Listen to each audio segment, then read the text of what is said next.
Agora, meio-dia, 8 minutos. Daqui a pouco eu conto o que a gente sorteia no Mesa para Dois de hoje. Mas agora tem entrevista para você sintonizado na Mais Moderna, Mais Brasileira. A gente está recebendo aqui ao vivo nos nossos estúdios a doutora Charbeli Diniz, ela que é cirurgiã ginecologista e membro da Federação Brasileira de Ginecologia e Obstetrícia. Doutora Charbeli, boa tarde, bem-vinda. Boa tarde, é uma satisfação estar aqui com vocês hoje, esclarecer todas as dúvidas.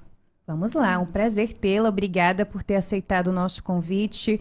Doutora, a gente conversa sobre um assunto que acaba sendo muito recorrente entre as mulheres, sobretudo a partir de uma determinada idade. Talvez as mais jovens não estejam tão familiarizadas assim, mas algumas sim, porque a gente sabe que os miomas são uma realidade, são os miomas uterinos que, inclusive, segundo um levantamento, são a principal causa de afastamento do trabalho neste ano, levantamento feito pelo INSS, que está indicando aí que quase 21.500 mulheres tiveram de se afastar do trabalho em todo o Brasil entre os meses de janeiro e julho de 2023, para tratar os miomas uterinos. Doutora, vamos começar com o conceito, né? Quando a gente fala de miomas, do que exatamente a gente está falando? Bom, miomas são lesões nodulares provenientes do músculo do útero e são lesões benignas, essencialmente benignas. Isso confunde muitos pacientes que tem o temor, né, de virar câncer ou ser uma lesão mais agressiva. Mas é muito frequente, em torno de 70% a 80% da população feminina pode apresentar algum episódio de mioma na vida, né, que são essas lesões provenientes do músculo do útero, essencialmente do músculo do útero, e a maioria das vezes não vão causar nenhum sintoma para a paciente. Tá. Miomas, cistos, nódulos são coisas diferentes. São coisas diferentes. O mioma, ele pode ser chamado de uma lesão nodular, porque ele é um formato, né? O nódulo é um formato sólido, né? Cisto, ele é um formato de líquido dentro, né? Ele faz um formato arredondado, mas tem líquido dentro. O mioma não, já é um formato arredondado também, mas é de conteúdo sólido, né? E como o mioma ele é de células musculares, ele tem esse aspecto mais endurecido. Tá, e por que razões esses miomas podem aparecer? Tem algum tipo de fator de risco? Ou é muito provável que em algum momento da vida a mulher apresente esses miomas? Sim, é muito provável que as mulheres vão ter miomas. Igual eu falei, a incidência estatística ela é muito alta. Não tem um fator de gatilho, que a gente tem histórico familiar, hereditariedade, né? Então, se a mãe, a irmã, a avó já teve episódio de mioma, pode ser que essa paciente tenha mioma na vida também, mas como a estatística é muito alta, a gente fica sem saber se a hereditariedade é um fator muito importante, mas ela é considerada assim como um fator. E a gente sabe que as mulheres afrodescendentes também, ela tem o maior número de miomas e às vezes os miomas que crescem mais, são miomas que podem apresentar mais sintomas. E aí, doutor, em regra, os miomas eles não vão avançar para situações mais graves ou eles podem sim acarretar problemas mais graves de saúde? A senhora disse que, por exemplo, ele não se mudaria para um tumor, um câncer. Isso, quando a lesão ela tem um comportamento maligno, ela já cresce com comportamento maligno, que é chamado de sarcoma, vira até outra entidade, outra patologia. Agora, os miomas são lesões essencialmente benignas, né? Eles podem ter alterações, eles podem se mutar, fazer algumas alterações celulares que podem levar a uma suspeita de uma alteração maligna, mas essencialmente a grande maioria dos casos os miomas são benignos, mas a gente ainda não tem um gatilho para como que ele começou. Assim, essa mutação, essa alteração não celular, fica muito claro. Isso, não tem assim, isso que leva o mioma, o que a gente sabe que ela é na idade fértil, né, no menarque, é a maior incidência. De quantos a quantos anos, mais ou menos? Em torno de 20 a 45 anos é o que a gente apresenta mais, e que as pacientes, as mulheres apresentam mais, e eles respondem aos nossos hormônios. Os hormônios que seriam, então, o gatilho para aparecer o crescimento desse nódulo, né? Tanto é que em pacientes em pós-menopausa, os pacientes com mais de 50 anos, elas vão ter lesões menores e muitas vezes elas podem até diminuir de tamanho. Então, eles são alimentados pelos hormônios. Isso, assim, vamos dizer, mais simplificado. Na prática. Na prática, sim. E aí, doutora, bom, se em regra eles são silenciosos, que pode ser notado de sinal ou não há sinais em geral? Quando os miomas, eles começam a... Porque depende muito da localização do mioma. Então, o tamanho do mioma é um fator importante, que ele pode começar a dar sintomas. Então, quando a paciente ela começa a apresentar sintoma de sangramento vaginal muito aumentado, isso é uma coisa que eu sempre gosto de esclarecer em todas as oportunidades que eu tenho, é que tem muitas mulheres que estão habituadas a sangrar muito e acham que aquilo é normal.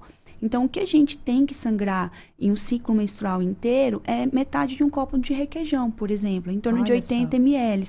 E tem pacientes que sangram muito mais, são usuários de absorvente noturno, às vezes ficam refém até de fralda, né? E passa por constrangimentos e acredita que aquele padrão de sangramento é o padrão de sangramento normal para ela. Isso não é verdade. E os miomas são uma das grandes causas de sangramento anormal na mulher. E isso independe do tamanho, depende mais da localização da doença, desse nódulo. E algumas pacientes também podem apresentar um aumento do volume do útero tão grande que pode dar uma distensão abdominal. Tem pacientes que podem apresentar cólicas menstruais mais importantes. Então, a paciente já tem que estar atenta aos sinais. Estou sangrando mais que o normal. Eu tenho cólica, minha barriga começou a crescer, estou sentindo nódulo. Principalmente as pacientes mais magrinhas, elas conseguem notar um aumento na cavidade, na parede abdominal pélvica, um aumento da pélvica. Nossa, estou sentindo aqui mais endurecido, será que é meu útero, né? Então, existem úteros que crescem em proporções até de uma gestação. Crescem, ficam grandes, né? E às vezes podem passar não percebidos, porque até esses miomas que crescem muito podem não causar sintoma. Então, o sintoma, ele geralmente não está associado ao tamanho do mioma, e sim a localização dele.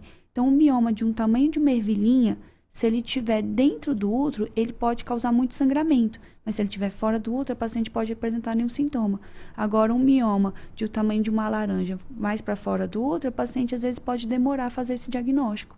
Caramba, interessante isso que a senhora fala sobre a questão do sangramento. O ideal, então, num ciclo menstrual, ou considerado normal por vocês médicos, é que seja de qual volume? Até 80 ml. Então, para a gente ter uma noção, um copinho de requeijão tem 200 ml, né? Então, metade de um copo de requeijão, que é o esperado para menstruar o ciclo inteiro, não é só num dia. Em duração de 2 a 5 dias é o sangramento habitual, o sangramento esperado. Nossa, então tem muita gente que certamente acha que tem um ciclo menstrual adequado, mas um pouco mais volumoso, porque isso varia de pessoa por pessoa, e que passa perrengue, passa aperto, passa os dias do ciclo sofrendo mesmo e acha que está tudo bem. Isso foi a causa, o que a gente atribui à causa dos afastamentos do INSS. A paciente, ela tem o diagnóstico, teve o diagnóstico do mioma, mas o que afasta não é se a paciente passou por um tratamento cirúrgico, porque geralmente o tratamento cirúrgico do mioma, o paciente fica ali afastado em torno de 15, 30 dias, no máximo 60 dias. Mas são os sintomas. Os sintomas, eles podem ser limitantes e diminuir, além de diminuir a qualidade de vida, o rendimento da paciente no trabalho. Sem dúvidas, sem dúvidas. Doutora, bom, e aí o diagnóstico, ele vem através de uma ecografia? Isso, o diagnóstico ele é simples, é através de uma consulta, o médico vai fazer a anamnese, vai realizar o exame físico. Às vezes, no exame físico, a gente já consegue perceber que esse útero já está num volume mais aumentado, e aí a gente solicita a ecografia, que é um exame de imagem muito simples, muito factível de fazer. E na ecografia já consegue ver essas lesões nodulares. Excelente. E aí, nem todo caso é cirúrgico, ou todos os casos são cirúrgicos, depende do tamanho, da quantidade de miomas? Isso é uma excelente pergunta, porque eu recebo muito, assim, todos nós ginecologistas recebemos muito no consultório pacientes que fizeram o diagnóstico, às vezes por um acaso, foi fazer uma prevenção, seu exame de rotina, porque nós mulheres, nós nos cuidamos mais, né? Sim. A gente vai fazer o exame de rotina e veio um mioma no exame de ecografia, no exame de ultrassom. E ela já vem desesperada no consultório, achando que aquilo é cirúrgico. Não, a grande maioria dos miomas não requer um tratamento cirúrgico. Às vezes nem requer um tratamento clínico. Mas existe aqueles que, a partir do momento que essa lesão é atribuída aos sintomas dessa paciente, a paciente está sintomática, está sangrando, tem dor, está com dificuldade para engravidar, que pode ser outra causa, ele pode gerar uma dificuldade para engravidar. Então, a partir daí, a gente estabelece estratégias de tratamento, seja ele clínico ou ele cirúrgico para essa paciente. Mas não é porque tem um mioma que ele tem que ser retirado. Na verdade, a gente vai fazer um controle desse mioma e vai avaliar os sintomas da paciente. esse mioma é a causa que está atrapalhando a paciente, então a gente estabelece o tratamento, que nem sempre é o cirúrgico, às vezes é só um tratamento clínico. Que aí seria um tratamento com medicamentos, né? Pode ser com medicamento, comportamental. E doutora, a cirurgia é uma cirurgia simples, tranquila, de recuperação tranquila também? Depende da cirurgia, da via cirúrgica, depende do tamanho do mioma, depende da quantidade de mioma que vai ser removido. Então, existem alguns tipos de cirurgias que a gente pode realizar no tratamento de mioma, né? E tem a radiofrequência também, tem a ablação. Então, existem inúmeras terapêuticas cirúrgicas que a gente pode determinar. E o que vai determinar o afastamento dessa paciente e se a cirurgia é tranquila ou não, é qual a cirurgia que a gente escolheu para aquela situação. Por exemplo, se eu tenho um mioma de 10 centímetros, um mioma grande, vou falar em tamanho de uma laranja grande, né? É um mioma que ele pode ser tratado ou por uma via minimamente invasiva, laparoscopia ou robótica, ou um mioma que ele pode ser tratado também pela via laparotômica, que é convencional, aquela via aberta. E cada uma dessas vias, ela tem um tempo de recuperação. E essa cirurgia, como é uma cirurgia um pouco maior, que aí a gente está retirando o mioma, ou quando a paciente já tem a indicação de retirada do útero, né? Essas cirurgias que são maiores, elas podem ter um tempo de recuperação em média de 30 dias. Tá aí.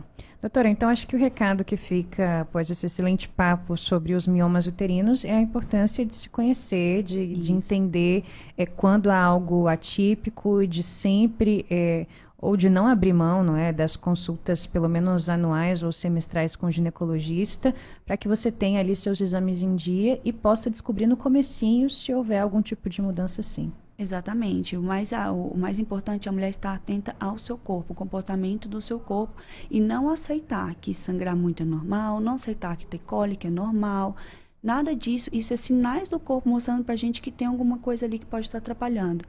Então, não aceite que você sangre muito, isso é normal. Procure ajuda, procure atendimento médico, vá ao ginecologista de rotina, né? Pelo menos uma vez no ano, mas apresentou algum sintoma, antecipe essa rotina. Não precisa ficar esperando um ano para você ter um atendimento adequado, né? E os exames, geralmente, para detecção de miomas, são exames relativamente simples de ser executados.